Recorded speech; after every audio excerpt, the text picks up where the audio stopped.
Thank you.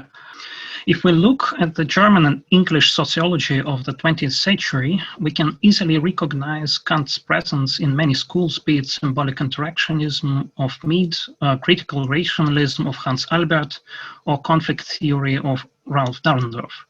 This, however, has gradually changed with the decline of sociological macro-level theories and with the overall shift in methodological trends. In the 90s and beyond, Kant is still recognized as an important precursor of modern sociology. On the other hand, he is also regarded by many as a thinker whose purely theoretically oriented approach looks obsolete in the light of contemporary sociological problems.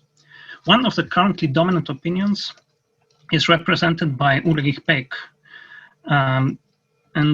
Beck's position is that Kant's key ideas, for instance, his normative idea of cosmopolitanism, are largely incompatible with the mainstream empirical analytical approaches. According to Beck, the reason is that Kant's idea of cosmopolitanism, like the Stoic cosmopolitan theory before him and Jasper's concept of cosmopolitanism after him, remains within a normative horizon while also lacking the necessary instruments of describing and studying fundamental ambiguities in the ongoing cosmopolitanization of reality. Other authors express similar opinions concerning key sociological weaknesses of Kant's ideas. Moreover, the rise of interest in Kant's anthropology during recent time has rather expectedly contributed to the criticism against his social philosophy from the standpoint of sociological theories.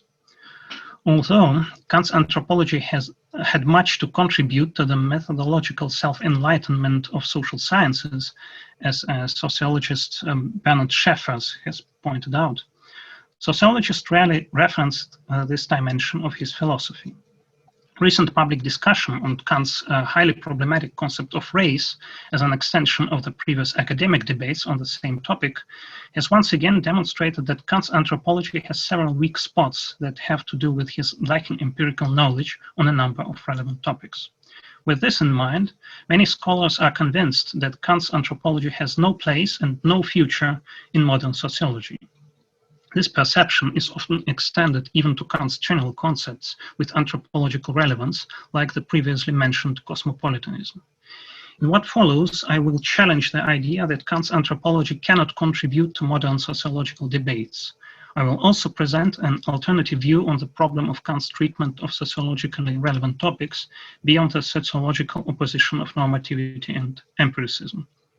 Using Kant's concept of pragmatic reason, a cornerstone of his anthropology, I will shed light on the question of whether we can see Kant's pragmatic approach as a possible third way in modern sociology, and whether this third way can help us in clearing some issues that are relevant for the contemporary sociological debates. The sparse number of direct references to Kant's anthropological ideas in contemporary sociology can be explained by the ambiguity of the earlier reception. In the general history of sociology, most prominently in macro theories like the one of Parsons, references to Kant's epistemology, for instance, to his understanding of teleology as well to his critique of utilitarianism, were of fundamental importance. The reception of Kant ideas played a considerable role both in the sociology of the first half of the century, especially in Simmel, Tönnies, and Weber, and in the sociology of the post-war period, for instance, in critical rationalism and in the Leipzig School, especially in Helmut Schelsky's transcendental theory of society. Even if we restrict ourselves to the anthropological dimension of Kant's thought, there is still a significant number of sociologically relevant merits that would be worth mentioning, but were rarely recognized explicitly by scholars of sociology. Among them are the definition of the twofold social nature of man as a being of needs and a being which makes use of his reason, and the analysis of connection between freedom and socialization, as well as the distinction between instinct and reason on the anthropological level. Despite these influences, Kant's anthropology mostly played a marginal role in social theories apart from isolated references in historical sociological studies. Its sociological relevance was not thematized even in most prominent philosophical studies, like the ones of Foucault. Another major impediment was a series of arguments connected to the belief that Kant's approach in anthropology from a pragmatic point of view is sociologically obsolete. Another factor was the rivalry with the sociological perspective of the Frankfurt School that developed Hegel's and Marx's ideas and, at a later point, combined them with philosophical anthropology of Helmut Plessner and Arnold Gehlen. Perhaps the most obscure aspect of Kant's anthropology from the standpoint of modern sociology is also the aspect that lies at the core of Kantian anthropology, namely his concept of pragmatic reason. Kant mentioned the concept several times in the Critique of Pure Reason and in the Metaphysics of Morals, but mostly developed it in his anthropological lectures and in anthropology from a pragmatic point of view. According to Friedrich Kaulbach, perhaps the first Kant scholar who directed special attention at this concept, Kant used it as a means to think various phenomena of nature and of human world in a context that is not and cannot be merely theoretical. In other words, Kant provided his audience with the necessary instruments for orienting themselves in the world, and more specifically, in various situations of the everyday life. Formally being part of Kant's concept of practical reason, pragmatic reason also laid the necessary theoretical foundation for Kant's project of anthropology as knowledge of the world, which had to be organized according to the principles of scientific analysis, as was shown in a very detailed way in Doppelsturm's book. Thus, pragmatic reason has two socially relevant aspects. One of them is the practical aspect of achieving cultivation of social qualities and providing orientation in the social reality of the world. The theoretical aspect concerns the means to explain the major mechanisms of using pragmatic reason in social life. This latter aspect of pragmatic anthropology, as a knowledge of the world, which aims at practical applicability and uses a specific idea of prudence that serves this purpose, could be of much use for modern sociology with its holistic approach. Even though Kant's notion of pragmatic was used as a methodological starting point by Charles Sanders Peirce, one of the two founders of American pragmatism, it has later fallen into oblivion, so that Kant's contribution was not recognized even by sociologists like Mead, who directly referred to the legacy of the first wave of pragmatism. Nor was it noticed by other sociological schools, so that Kant's sociologically relevant ideas were always viewed as only a part of his strictly normative approach, both by those scholars who praised him and by those who criticized him primarily from an empirical point of view. This outlook, together with arguments that Kant's anthropology was too much of a product of Kant's time, or a non-philosophical project detached from his critical philosophy, or even a merely aggregate of ideas and descriptions borrowed from texts of other authors, created rather unfavorable conditions for the adaptation of Kant's pragmatic point of view in the sociological field. In order to demonstrate Kant's relevance for contemporary sociology, while also presenting practical counter-arguments against the obsolete character of his concept of pragmatic reason, I will briefly discuss three examples. One of them is linked to the past of sociology, namely to the question of the continuity of a certain sociological tradition. The second is linked to the reality of present debates, which mostly depict Kant's approach as a thing of the past, as glorious as this past may be. The last example has to do with the future of sociology, more specifically with one of the possible theoretical ways for it to transform itself. The first example is the conflict theory, as its foundations are permanently linked to a key aspect of Kant's pragmatic reason, his notion of unsocial sociability. Kant presents this notion in the idea for a universal history from a cosmopolitan point of view and develops it in his political and anthropological writings of the 1790s. In the fourth proposition of his essay, he states that any person is driven by selfish motives, but also by the desire for social recognition. This antagonism is regarded as inevitable as it is included in the initial human conditions set by nature and can be used as a key tool for the development of all human inclinations.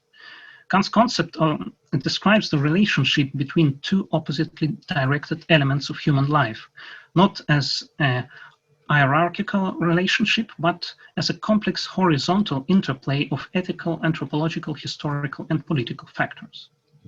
Among them are the limits of practical usage of moral principles and the necessity of social environment, which restricts the egoistical inclinations of each individual for the optimal development of human beings.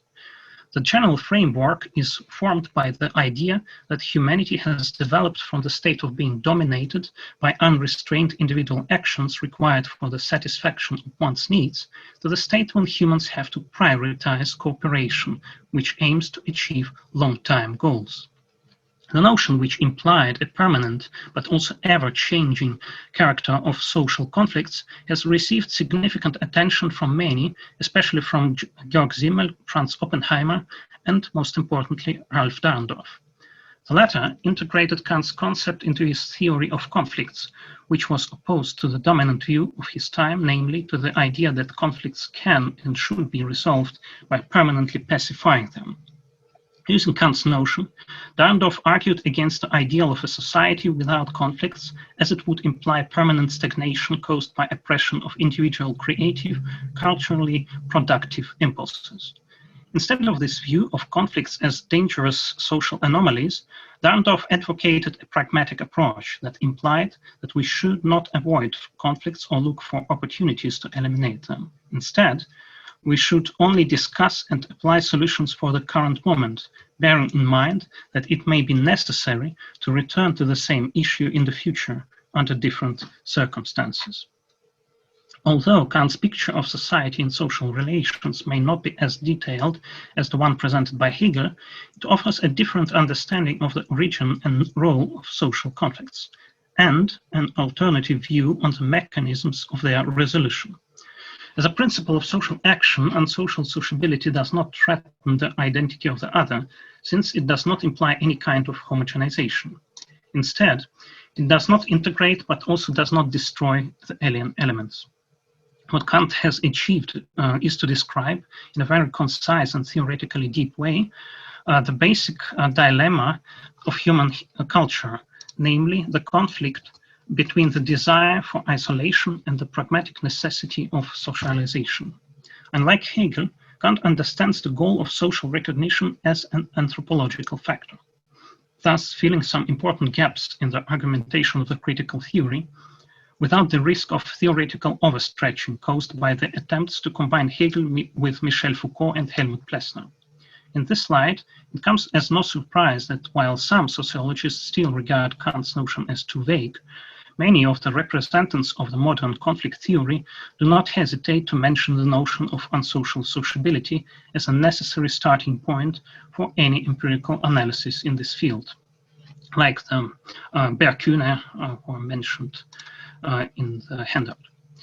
The second example are the debates on the possibility of using Kant's notion of cosmopolitanism in contemporary cosmopolitan sociology. This discussion also sparked criticism against, as I mentioned before, supposedly one-sided, empirically unfruitful understanding of cosmopolitanism in Kant's works. The key issue here, from the sociological point of view, would be the question whether Kant's cosmopolitan project could be used as a foundation for modern supra- and post-national theories, and for universal society theories, which are developed in the cooperation between sociology and cultural anthropology. The opinion represented by Ulrich Beck, who is one of the pioneers of contemporary cosmopolitan sociology, presupposes that Kant's concept does not accelerate the methodological transformation of the cosmopolitan sociology, but actually stands in its way. Rather than looking at cosmopolitanism as a new social reality, sociologists are supposedly caught up in the internal loop of zombie categories, as Beck says, and abstract philosophizing, which only looks good from a formal standpoint, but has little to do with a critical approach to the problems of the contemporary global age.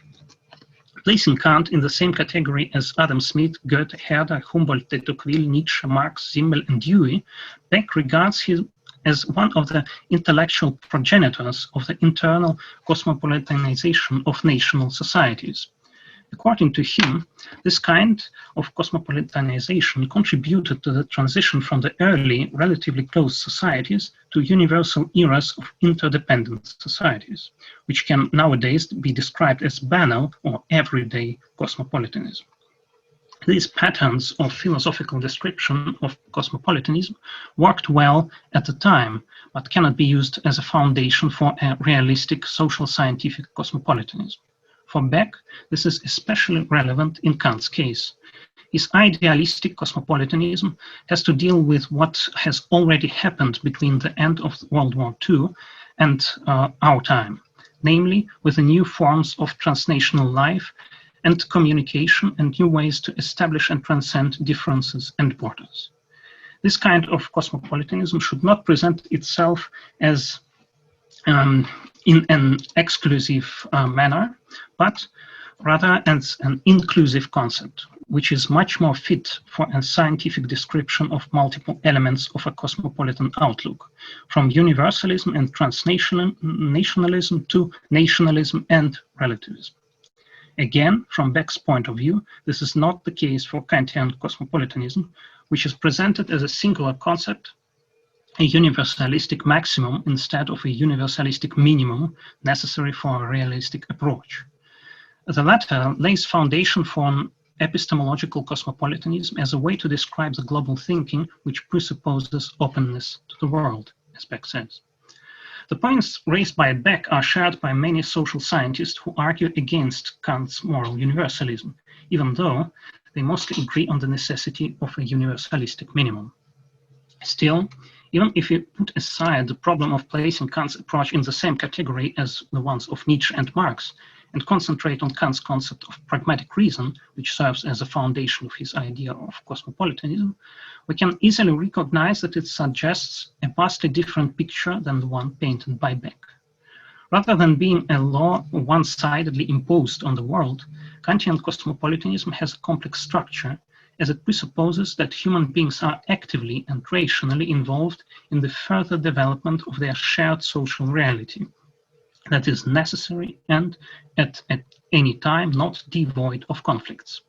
The idea of openness to the world based on the concept of Weltklugheit is the chief element of pragmatic anthropology, since Kant understands it as a way of showing us the necessity of recognizing each other as beings involved in social relations, whose rationality guides them both when they follow already existing social rules or when they transform them and develop some new ones, often as a result of a previous conflict. Furthermore, Kant's philosophy and his anthropology in particular provides us with some key elements of the grammar, which, according to Beck, is vital for the description of the real world of cosmopolitanization, both from the standpoint of substantive and procedural norms. Prominent examples would be, for instance, Kant's criticism against slavery, his emphasis on norms which guide relations between states, and his adaptation of patriotism into the cosmopolitan principle of thought. It is also the concept of cosmopolitanism, together with its anthropological implications under the condition of pragmatic reason, that stands in the way of Kant's very problematic depiction of races, which he develops in his works of the 70s and 80s. While it can and should be not used as a pretext for presenting this topic as insignificant, this concept clearly indicates that the core of Kant's anthropology does not lie in the depiction of races, concerning which Kant, as Paulina Kleingeld suggests, apparently has some second thoughts in his late work.